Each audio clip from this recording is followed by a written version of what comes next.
whilst I wait, has anybody got any questions? Yeah. Yeah. In my inexperience and probably ignorance, I mean, no, it's true. What all you are saying, it really made perfect sense. But I'm thinking, looking at all that blue sky, it's all in open space and lots of space to do all that stuff. Yes. And I'm thinking, well, if I'm close to the hill and that happens, and I don't know, I'm just thinking in terms of obviously quick reaction, quick response to that. But you know, when I have to lean into the good side, and I'm finding that on that side I do have the hill actually. Oh, yeah, okay. So, I'll wind you back a bit. So, Yeah. prevention is always better than a cure. Yeah. So, if I ever come up to a hill, I'm doing a cross country, gone on a glide, I'm coming up to this cliff, not quite sure about the valley winds, it should be on because of the sun, not 100% sure about it, I will always lean away from the hill. So I'm coming up to there, I'm leaning away, I'm still turning and everything, but if anything were to happen, I've already weight shifted away from the deflation, already. The deflation, a good deflation, it was on the outside of the cliff, would take me away anyway. Yeah. And a bad deflation, the worst one, going into it, I'm already weight shifted away. If I'm weight shifted away, then what happens is you don't turn as violently, especially, you know, you should be pulling on opposite brake as well, but weight shifting away, preventing that roll in, allows the pilot more time to pendulum sideways under, and therefore the roll doesn't happen, because the pilot goes underneath, and I can fly straight now, even with this deflation in the cliff. Now I can turn away from the cliff, now I can get it out. But that prevention of keeping weight shift away stops the energy building up on the bad side. I don't mind if I weight shift into a deflation on the good side, because I've still got time to brake and clear it.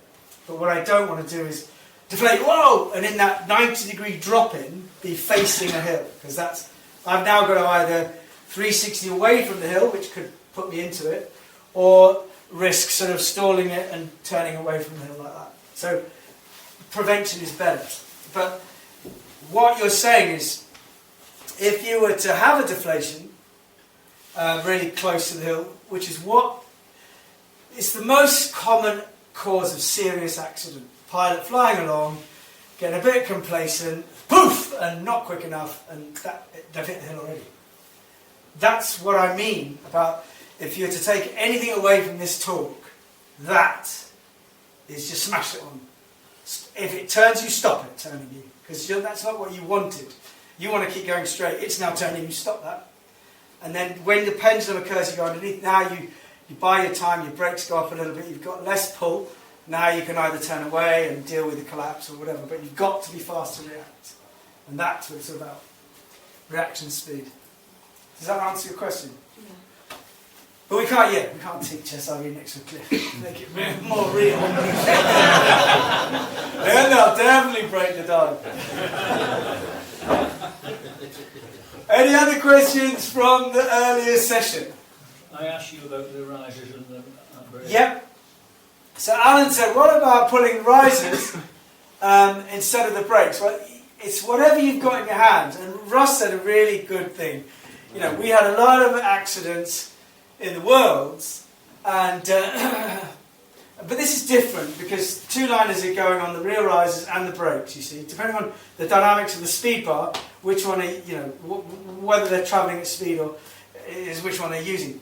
And what was happening is they're having big deflations and big problems because they were travelling on their toggles, on their back risers, and they had the deflation. They went off the toggles to come back down on the brakes. That all happens in a second. Too slow. And so he says, whatever you've got, you pull down.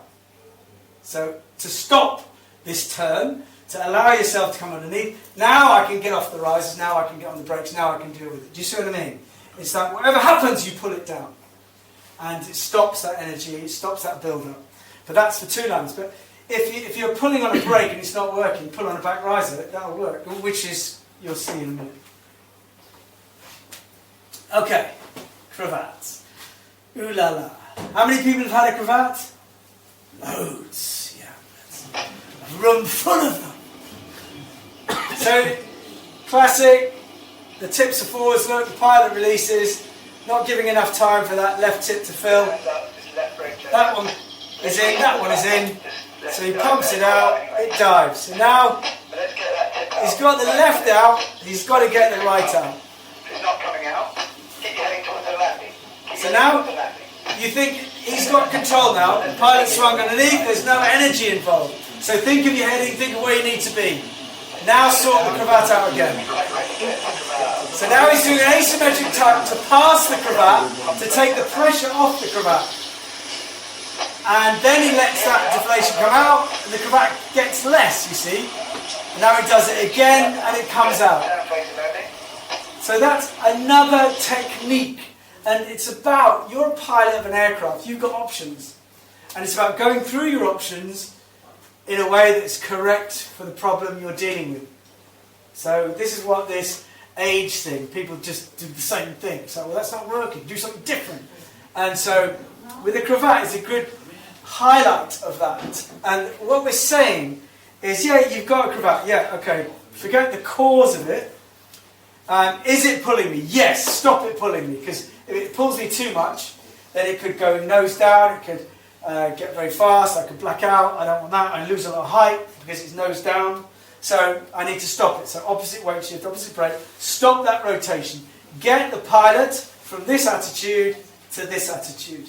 Now I've got time, now I've got less pull because it's travelling slower, because it's going to go faster and faster, the more speed it's going, more pull it's going to have. So the more you slow it down, the more time you've got.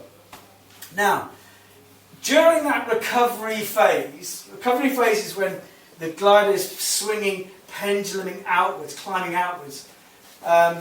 You can, as you're still rolling out of the cravat, so you've got your connection, you've got your brake on, you've now got control, you're pulling out of the cravat. Whilst you're in that banking turn, yes, you can punch it now.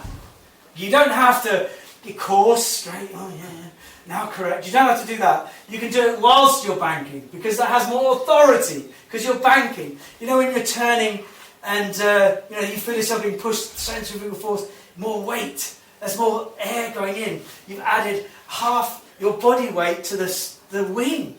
So it's obviously going to be ramming more air. So the minute you punch that brake, it does more. So whilst you're banking out in your recovery phase, yes, punch it out. And I mean, punch it out. That! Down the line of your body. Punch it out. Not, oh, damn, it's not coming out. So then you do your, and you get back on course. Oh, great.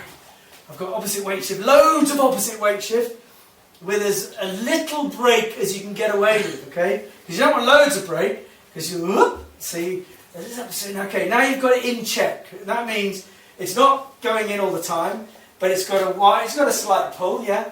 But it's okay, you've got it in check. Now you think, right, heading. Okay, we've got to get away from Mantour on all those people. So I'll let the cravat turn me, yeah? Okay, there, stop. Okay, now I'm flying out into the valley. Okay, good. Now you think, right, I'm safe, the environment's safe, now I'll get the cravat out. So that pumping as you were turning didn't work. Okay, let's have another pump. Oh, no, not quite. So you then do an asymmetric tuck past the cravat, which like this guy did, which relieves the pressure of the cravat, but it also turns it a cravat, which is air, flap, drag, into a collapse, which is just a flapping, no drag anymore, and your pendulum goes under the flying wing, there's no pull. So nice. So it has two effects. It either gets the cravat out, or it also balances you and stops the pull. So then you pump that out. Oh, I nearly came out. Do that one more time. Or you could go back to a pump, or you could pull on a stabiliser line. Stabiliser line pulls down the cravat and clears it quite often. But you've got to pull it down properly. People just say, oh, stabiliser line. That's not pulling it down, is it? It's pulling it down until it has an effect. You see the tip going down. That's when you're doing something with the stabiliser line. So there's lots of options available. And then you think, right, pilot in control, still flying over Hope. The cafe looks nice, busy. I won't go there just yet. So you're thinking, okay, pump, that's not working. Asymmetric tuck, nearly. Tip, no. And you might think, well, solid, I'll land with it. It's affecting me too much. if you're ever going to land with a cravat, two sort of golden rules is never turn away from it, especially when you're low to the ground, because you can stall and spin it, especially in wind gradient.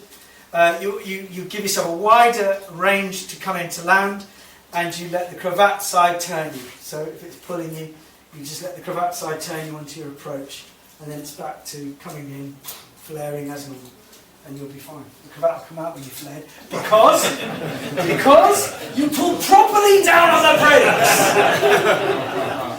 brakes instead of this. Jeez, you'll get it in a minute. Okay. Are you this patient on the SIV? No, I'm really horrendous. We have two. There's three of us teaching, and I'm, good cop, bad cop. You don't get any sympathy. You get lots of love, but no sympathy.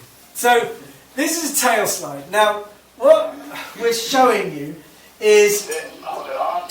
Good. So you can see the pilot, she stalls it nicely, she's just coming out, she lets up, she's twisted, now she's got a big problem, she's now rotating. So she pulls on right brake to stop that rotating. So she pulls it really hard, whoosh, and that tail slides the glider backwards. So the glider actually stalls, so our pendulum, remember, the wing has now changed its attitude, but the pilot is still going. So the wing is dropping back, but the pilot isn't dropping back yet. That's a tail slide. A backfly is when the pilot swings underneath and they go back together. Different. But it doesn't matter when she's doing that. You don't think, backfly, tail slide, I don't care. Stop me. So all you do is opposite brake. She pulled hard opposite brake, so hard that her rotation going around like this turn the glider to come out of the rotation and start to stall. The action of it starting to stall and her going forwards relative to the wing, the action of it going back sent the cravat forwards, therefore clearing a cravat. A cravat is caused by the forward movement of the glider, not the backward movement. So it came out. So the pilot, what she's doing is looking at the problem, pulling, the glider drops back. Oh look, the cravat's come out, I'll let go. And it's at the amber zone, it's at the back. So okay, I'm going to let go and I'm going to break the dive and swing underneath. Can you play that video again? Of course I can. One more, I think. No, two more tricks. Hold it on. Good, resist and smoothly release now. So what we're doing is, I talk about this, there's the problem, she's just twisted, but she's pulled that twist out. That's an auto rotation now. I'll explain that later. Now it's a spiral.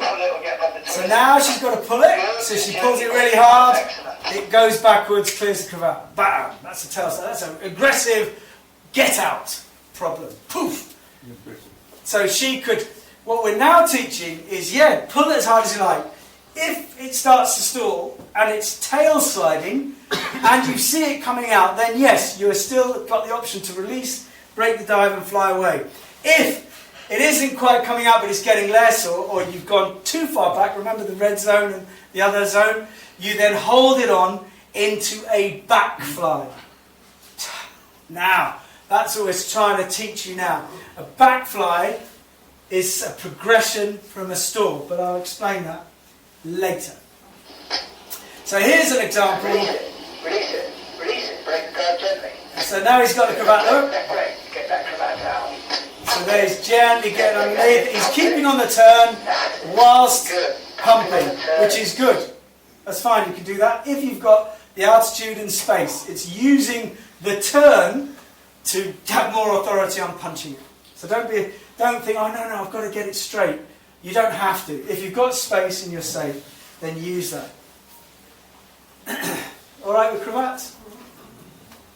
Okay, so now this is a good one. So this is Tom's example, because Tom said, well, isn't that a spin? Yeah, it is, because remember, I'm teaching this guy to fly his wing, stalling that side, but maintaining flight on this side. And that's a spin. It starts to rotate on its yaw axis, which is a spin. Okay, so, but it's, stalling one side with pilot controlling the other. Look at, there's not much brake on, it's got a good body position. So you're going to face land, you're going to So, hang on there. this is, Release glider is designed to go to 90 degrees without leaving balanced flight from full brake. So if you're a pilot and you're flying along, See that coming in. so we'll do it again. In your own time. So he does it in his own time.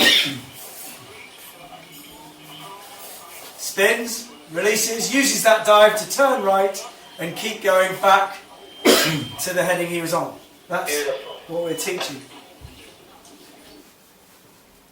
I'm doing an old peculiar. I haven't done that since I was 19. Woe be you lot. Because I'll get better and better as I get lower and lower. Is a spin, is spinning a glider bad? No. I'll answer that for you. No. Letting it go nuts is bad. But spinning, no. How many pilots have spun their gliders in thermals? How many pilots have spun their gliders in thermals? Yeah. And I'm looking at all the good cross-country pilots, because I would say of the hands that went up, you could probably double that, and you probably didn't realise you were spinning it. You'd probably think, oh, that was a punchy thermal. It went a bit light on that side. That's spinning. So what you're actually asking of the glider is for it to rotate. And the trouble with our gliders is our body is underneath. So if you ask it to rotate and you've got the cadence right, then you and the glider will travel like that. You can pull more and it'll drop into a spiral, or less back with the upper brake, and you can control the cadence with the drop in is the right and the cadence is with the upper side. So you're controlling the bank. But if your body comes down too much like this and you still command more brake, then it will rotate on its yaw axis, it'll spin. Most commonly, you're therming along, and it's really pushing you out. And you feel your body swinging underneath like that, and you're like, come on, I've got to get in. Then it goes a bit light. That's it spinning, okay? So don't like that. You put your hands up a little bit, and it dives. Oh, that's nice. So it's diving. So I use that dive to turn tighter, and up you go. That's you spinning in a thermal. So all these two-liners, Enzos, they spin in thermals nearly all the time. Not all the time, I mean, that's dramatic, that's old peculiar talking. But they're not afraid to spin because they're using that rotation on its yaw axis, that spin, to let up just a few inches to allow that surge. That surge is speed, that will allow them to get onto a nice cadence bank. Now they can establish in the core. Do you see? So don't be afraid of a spin, what it feels like. But you have to understand what it is and what it feels like for you to quickly back off. Because if you hold on to that spin, what happens is your body will keep going forwards, but the glider goes backwards in the spin. Then you're releasing it when it's behind you in a spin. Double trouble. Because it's not only going to shoot like that, your body's going this way, whoop, and the glider goes this way, whoop, and it'll deflate on the outside, opposite to where you think you're going to go, poof, and it turns you the other way, and you'll twist straight away. So don't let it go past the initial spin point. The minute it spins, you put your hands up, break the dive, or use the dive. It's up to you as a pilot. But you've got to think, well, why was I spinning in the first place? Because I wanted to turn tight. So if I just let go of that spin and it dives, I can use that dive to turn tight. Do you see?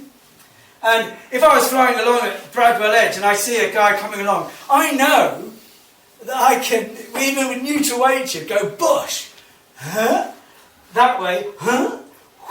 And fly away. Because the glider won't, if it spins at 90 degrees, you've let go now, because it was on and it was off. Now it's diving. So you can use that knowledge to avoid someone, for example. You don't want to spin at 180 degrees, but you definitely want to do it to 360. But it's about understanding what it feels like. What it feels like is, we can't teach search for spin, because if you went slow, like search for story, you go slowly down so that the pilot matches the glider, and eventually the glider goes. You can't do that slowly, because if you do search for spin slowly, it just turns into a spiral.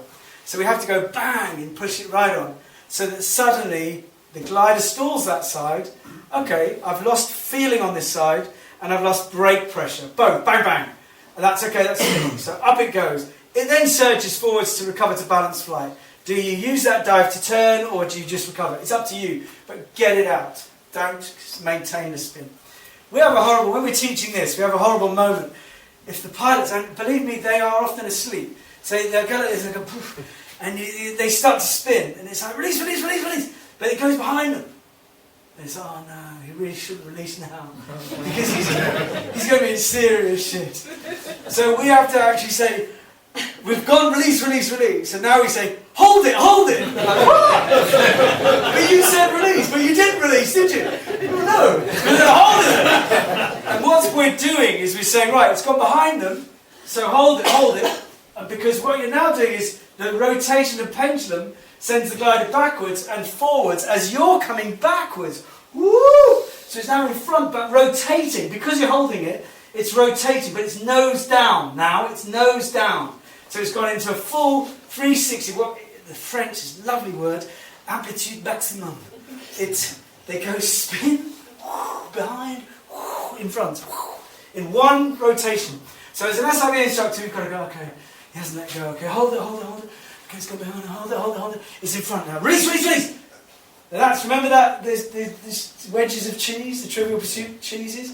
That bit, this bit where I said release, that's the bit. And if ever you're in a situation where you're going, it's gone nuts, and you go, what the hell's going on? And you see it in front of you there, put your hands up. Because all that's going to happen, if it's right at the extent, is the pendulum will pull you up. It's already, it can't go any further down, because it's at its furthest point. So now all that's going to happen is this. That's nice. That's an amplitude max. And it's a test. And it used to be a test that, it's terrifying. Oh God, here we go. And then you used to float on the outside. But you wouldn't be able to fly the glider if it did have a deflation and was nasty, if you released it when it was in front. Because it fails its test. So it's something that, when I'm nervous, I'll do, if I'm in a safe environment, I'll do an amplitude maximum, so just to get a bit of, lead in my pencil again. I'm not going to touch that.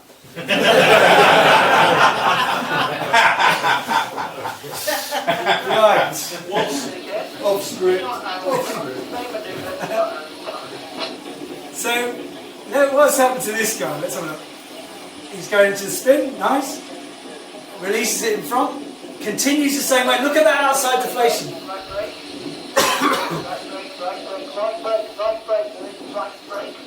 What do you think he's going to pull? Not difficult, is it? Not rocket science, you've got two options. Right, left. We'll pull one of them then. So he lost a lot of height there.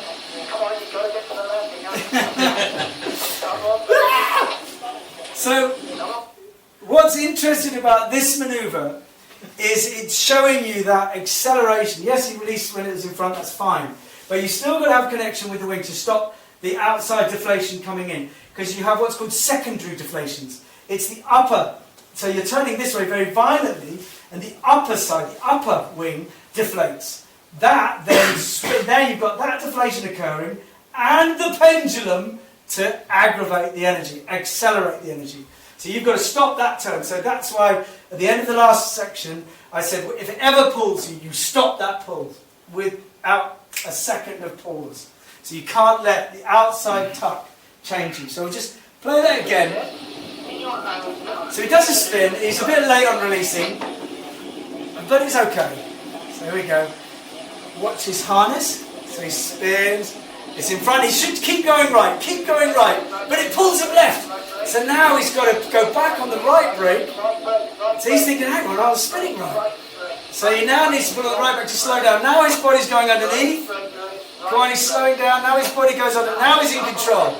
Okay, so there's less pull now. So now he does a punch on the left and it comes out. But this is what we're talking about, the outside deflation occurring. And that's what you don't want to happen. So if ever you have an outside deflation, keep going the same way you're turning. So if I'm turning right now, I have a massive deflation on my left, I definitely keep going right. I will not put my hands up and let the deflation pull me the other way. Never. Jocky, these spins are all induced from a flat flying profile, you know, Yeah. level. But you're talking about spinning while you're turning in a thermal. Yep, that's on a bank. Yeah. Are there any difference in the aerodynamics? or- Yeah, you're still rotating on your axis. Right. All you're doing, as far as the glider's concerned, you're just adding more weight Right. and you're requiring more of it, and it eventually rotates, stalls on one side, rotates on your axis. But this is the unique thing about us. We've got this going on. Yeah. So if you're in a bank and you spin, you've still got this that is good in in one rotation, 180, but bad in the next one. But actually, do you know what happens if you just pull one brake full on and just think, oh, I'm just going to see what happens? It'll spin violently in amplitude maximum, but after a while, your body goes underneath and it doesn't turn anymore, and it settles down because it's thinking, well, I'm all right now.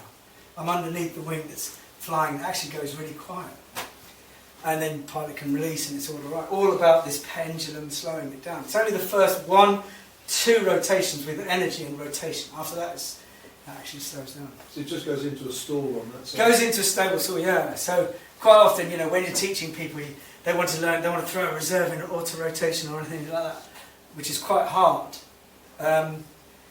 They'll do that. By the time they go for the reserve, it's already just not doing anything. Calms down. So I'm just going to do one more. So here he goes. Rotates, dives, and keeps going. Ignoring the deflation, keeps going round. Okay? Any deflation, ignore, rotate. So I'm not going to labour this point. But is everybody alright with that? So this is a pilot that's requiring too much of the glider. He wants to drop it into a spiral, but he hasn't been thrown out yet. And he hasn't got that lovely roll and increasing force. So he's applying more and more brake while still slung underneath. So he's just practicing dropping into a spiral, but he's a bit too eager. So he's got a little bit of a bank, but too much brake. There it goes, it spins. So now I've got to say, release or brake. So we decide to stall it. He then eases off. He then rotates and exits.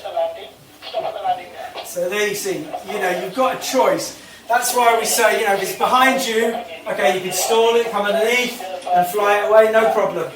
Or you can release, but get ready for a big, big dive and a big, big brake. Happy so far? Yep. You haven't mentioned what they're doing about the weight shift in these. That harness your or weight shift. Ah, weight shift, yeah. Oh, that's a really good point actually. And this is some, you know, because I don't often talk about it. But if a pilot, if you fly along with neutral weight shift and you smash on a brake, you'll rotate 90 degrees and it'll start to leave balance flight at or just after 90 degrees. You know that. If you go along and you slam on your weight and you smash on the brake, you'll go to 90 and 180 before it goes. So weight shifting into that bank, into that turn, gives you almost 90 degrees of positive bank angle before it spins, before it leaves balance flight. So why not use weight shift to do turns? Why not use weight shift to get in? You know, nowadays weight shifting has gone out of vogue because of cadence and race harnesses, and you know, as long as you're travelling with the wing, you won't yaw and oscillate, so it's all alright. But you know, if you need to do something really hard, if you weight shift, if you drop those mailons, you will give more authority to the glider as it rotates around and less chance of spinning. Risk just smashing on a brake. I would weight shift and brake, and I definitely know I'm not going to spin and I can easily fly away. That's what weight shifting does. Gives you a bit more time and a bit more control before you leave balance flight. But what's really interesting, the first exercise and the first manoeuvre, if anyone's been on a course with us, is we say, right, you've got some homework, and you go, oh yeah, what's that? And you're flying along, and we say, right, fly along, normal speed, and just jab the brake. And tell me what your body does as a direct reaction to the action you've just done. And they go, all right, yeah. So they're flying like this. They go, yeah, home. Jab the brake like that. What does their feet do? Just from that, just jab, let go. What do you think the pilot's feet would do? Swing out. Swing out. Away from whichever brake you put. Does everybody agree with Nick? So you brake hard on the right, but your feet and body get pushed to the left. Is that correct? Yeah. Wow, you're really good. It does do that. Why do you think your body is pushed away from Because it the brake you're pulling? It counterbalances what you're doing. Yeah? Yeah. It's about momentum. It's about you're travelling on 38 k's an hour. You suddenly increase the angle of attack on this side, so it creates lift. So you get pushed upwards this way. So your body gets pushed down that way. So it's sort of adverse roll, if you like.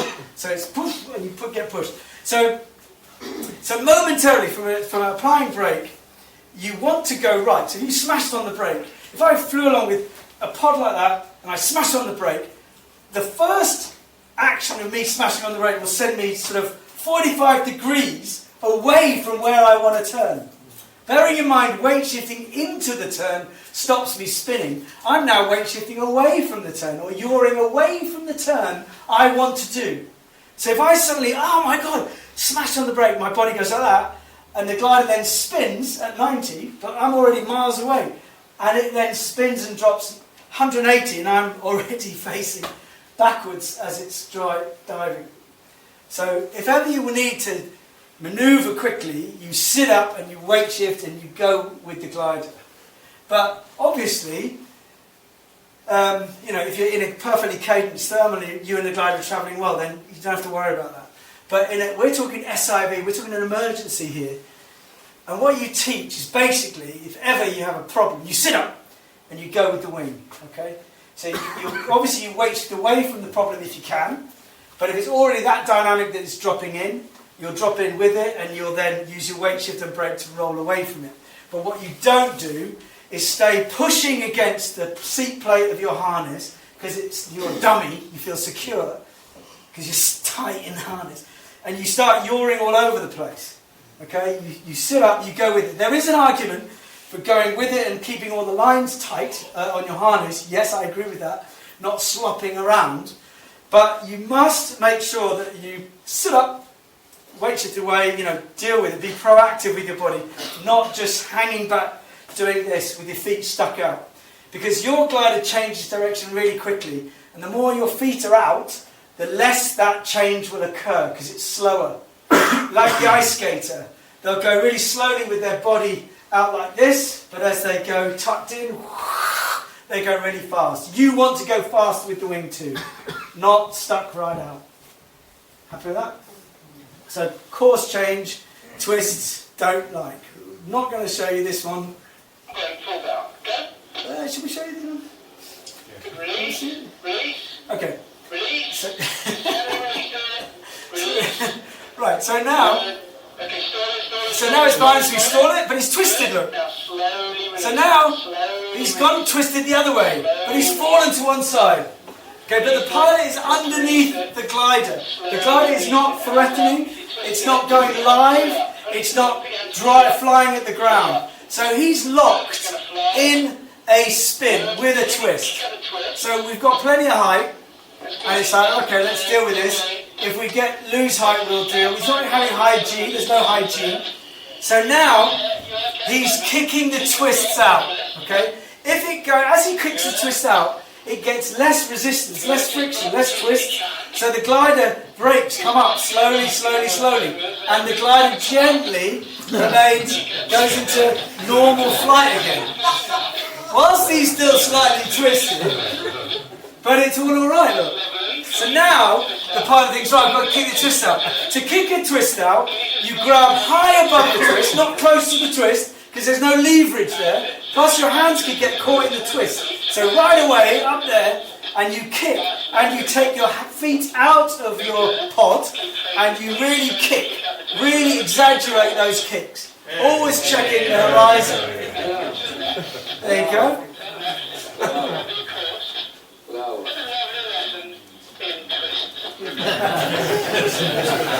In your own time.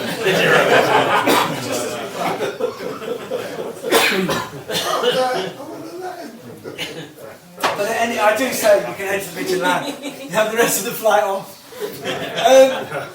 So, you see, again, the pilot and I, we're both chatting spiritually. If that went really aggressive, nose down, and then the pilot has to throw a reserve because he could black out. But we looked at the altitude. He was underneath. The good old pendulum was not exaggerating the problem. He'd got a twist with the locked in. So it's like the Marie Celeste. You get locked in the last position when you twist. So if you're in a full stall and you lock, that's it. You're in a full stall. So you stop the twists. You think you're having a full stall. I've got the height. Yeah, cool. Okay, kick out the twists. Kick out the twists. Kick, kick, kick. And the brakes go up a bit and it flies away. Oh, that's nice. But if it goes nuts, if it gets high G, you've got to go above the twist and control it, or throw your reserve. So here's Aaron giving a selfless demonstration of going above the twist, controlling the brakes, and, Alan, the back riser. Okay? So whatever it takes to stop you rolling in, to diving in, you go for the upper lines, so you grab upper lines, and you slow it down, so that your pendulum swings the pilot under the glider, take the energy out of the problem, now deal with your twist. Do you see what I mean? So you stop it, course, now correct. So here the pilot is doing exactly that, but there's one fatal flaw in his plan. So here he is, he's twisted. Ooh, don't like that. So he quickly stops the rotation. So he goes above the twist, look, and he's pulling the stabilizer line. That does also have an effect. So he slows that rotation down, buys himself a bit of time, and he goes above the twist again, and because it goes back into a turn, now he's calmed it down. The cravat's out, everything's out. He's now got a normal wing. So he thinks, right, now I've got to untwist myself. So he starts untwisting himself, cleverly using the brake on the other side as leverage. But the trouble is, as he's doing it, he's now stuck. No! What? I did all that brilliant flying and now I'm that! Because he let go of the brake handles. Don't let go of the brake handles. It's fixed when you twist. So all you have to do is block the twist and do exactly what he did. Go past, and by the time you come back out, your hands are still in the same place. But if you let go of the toggles, you get that sort of shit. What happens if you get that sort of shit and you're low? What do? You think, well, okay, I've got options here. I don't need to throw a reserve. I've got the gliders flying all right. I can go above the twists and I can steer with the brakes or the back risers and land. You were taught that during your CP. Do you remember that? What would you do if a brake line broke? Just get a knife and cut it. Yeah, so you still got control. Don't panic when you see that. Aaron didn't panic. He was cool. Don't know why I put that in. So, stalling. That's a glider starting to stall. Okay? Yeah. Got that. That's a glider in backfly. Okay? Now, how many people sort of understand backfly? And the sort of concept and doing it and stuff like that. Okay. Flying backwards, everyone knows. Flying backwards, everybody knows it, right? But you can't go into backfly like that from normal flight. Why not? Because you've got to get rid of your airspeed to go the other way. Yep. You've got to basically have left balance flight before you can go into backfly. Okay? So, if you think about it, really basically, when you go to stall a glide, so your hands go down, it gets really quiet. Oh God, I hate this. And it gets heavy, and then it stalls. Okay, that is your stall point with your hands, and you know it. And we do it several times. You think, where was your stall point? My hands were there. My hands were there. Didn't even stall. They were right down there. But wherever it is, wherever glider you're flying, you'll have a stall point with your hands in non-thermic and normal air. That's a stall point. That's the point at which the glider leaves balanced flight. It's gone. It's now no longer flying. Has got no of the forces there, and it's left balanced flight. So it's dropping back. That's your stall point. Your backfly point, once you've pendulumed underneath the stall, comes up to about sort of 7 centimetres to 10 centimetres up from the stall point, and that then gives span to the wing, so you release the brakes a bit so the tips have gone out, but still maintains the glider flying back, and you can tell that by the tips flying forwards. That's now in backfly. So your backfly position, this is me flying, I couldn't do it on both legs. If I had a pint of that, I could. But I'm getting off, so I'm going to do that. So your stall point's there, your backfly's there. Everyone understand that? Okay. So if I flew along and I just went, oh, I'm going to backfly, it would just slow down, it won't stall, will it? Because it's not at the stall point yet. It hasn't left balanced flight. It's for me to go up to the backfly. So that's backfly. And the reason we teach this now is because, one, we don't want those two tips to touch that way or that way. And this is a great way of doing that, because you stall the glider, yes, so you get the glider flying backwards, clearing the cravat. But once the pilot's underneath, they can stabilise in backfly and smoothly come up, allowing the glider to dive and fill the tips in a progressive way. Okay, so we learned this. We did it by accident in comp flying. Oh my God, thank God for that. But it was the acro pilots that gave it a name, and it's backfly. Because when they're doing helicopters, which a helicopter is a spin, a flat spin, that's left balanced flying. So they can go straight to backfly and clear any problems. And so they stall to backfly, spin to backfly, sat to back, they can go everything and clear it. And it clears, eradicates the problem without your tips touching or thrashing around, and the pilot can fly away. That's a backfly. And we all thought, wow, that's great, yeah, I might do that as well. So that's why we're teaching it.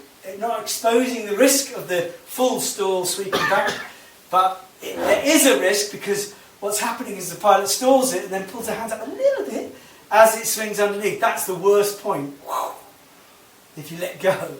So we have to be very careful in teaching. So here's a little, just to stop you from listening to my voice. You can listen to my calmer voice now. Can you hear this?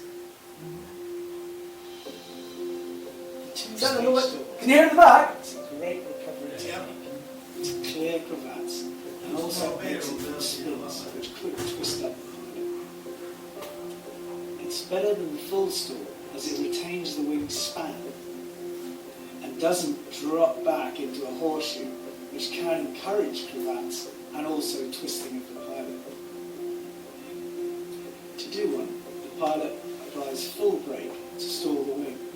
As the glider drops back into a full stall, the pilot will release the brakes to create the tips to expand again and quickly move. This is done within a second.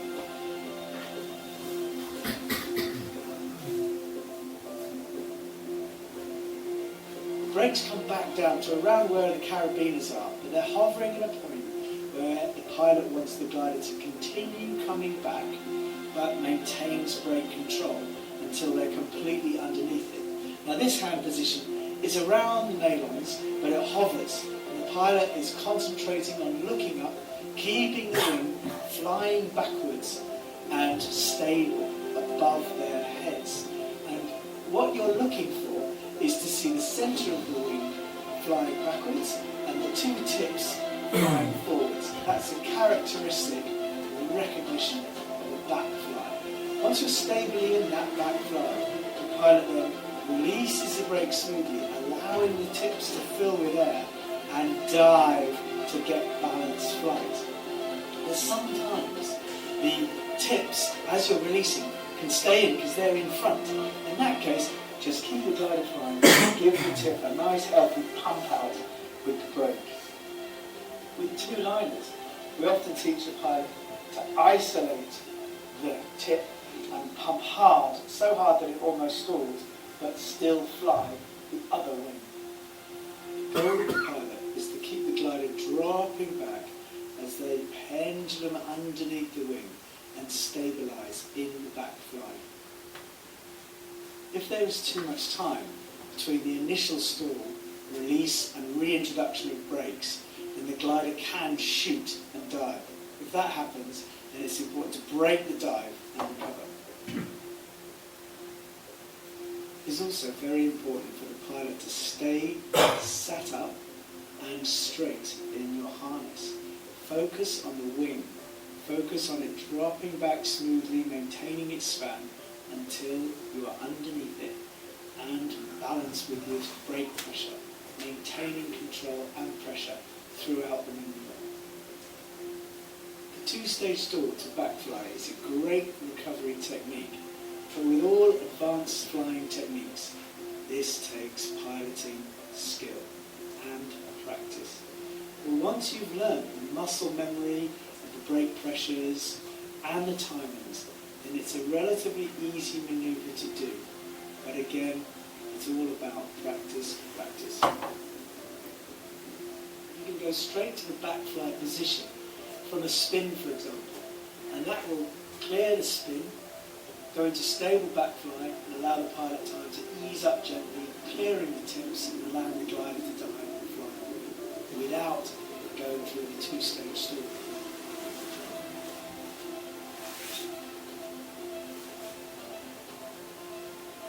So it looks very benign, doesn't it? And it is, once you get the backfly position. Jockey, why is hand pumping so much? In that one it was because he was, it was a new glide and he was finding it. But once you get it, as we say in a second, once you know the backfly position, you don't move much. You just go straight to it and hold that position. The pressure is less, the movement is smooth. It's really quite pleasant to do, and it's a great recovery technique. Because the last thing a pilot with a two-liner wants to do is have the glider fully stall and tipped clapping hands, with the risk of cravating and also twisting. So learning the two-stage stall to backfly. So that's the way we teach two-liners to, you know, we don't teach stall, we teach just go to two-stage backfly, stabilise it, ease it out and clear it. That's, but we'd rather punch hard on the bad side than even try that. It's about options available to pilot. Jocky, is that changed then? Because you used to sort of teach hold the stall in until the underneath. Yeah, that's, so this is the pilot holding the backfly without moving the hands. There you go, nice and smooth. But that's, it goes, if you go too slow up, it goes into a heli phase. Here we go. Well, there's this heli phase, yawing phase. And it's important to come out of that and get flying as soon as you can, especially if you're in a pod. So as she comes up, look, it's beautiful now. She's slowly coming up to clear the tips, and there it starts to yaw. That's the bit you don't want. You want to make sure you're out of that before it starts to go nuts. The glider remains really stable. That's a fantastic way to reset. Okay. So that's what we teach. We don't teach, you know, we would only teach hold it on if it's an A to low end B, just to give people less to think about. But if you're the sort of pilot that's flying a C or anything high end B, you should be considering, you know, knowing how to do that. If you're a two-liner, you've got to learn how to do that. If you want to stall, you are not going to fully stall it. You have to be able to do something like that. And it's very easy. This is a guy doing it. Look. So he stalls it, then he goes up just a few centimetres, holds his position, and look how calm that is. And now gently eases up, allowing the tips to fill and the glider to dive, remaining in the amber zone. Okay? And that's what we want to achieve. And it's quite, you know, I'll show you another one. But it's about... Hold that. Good. Now slowly hands up. So now you can see as it releases, there's more and more span in the centre. Hands up, fully. So you can see it's always allowing the glider to dive, remaining from green to amber, hold it in the amber, let the body swing underneath and fly away. It's about understanding that. Understanding your body position underneath the wing.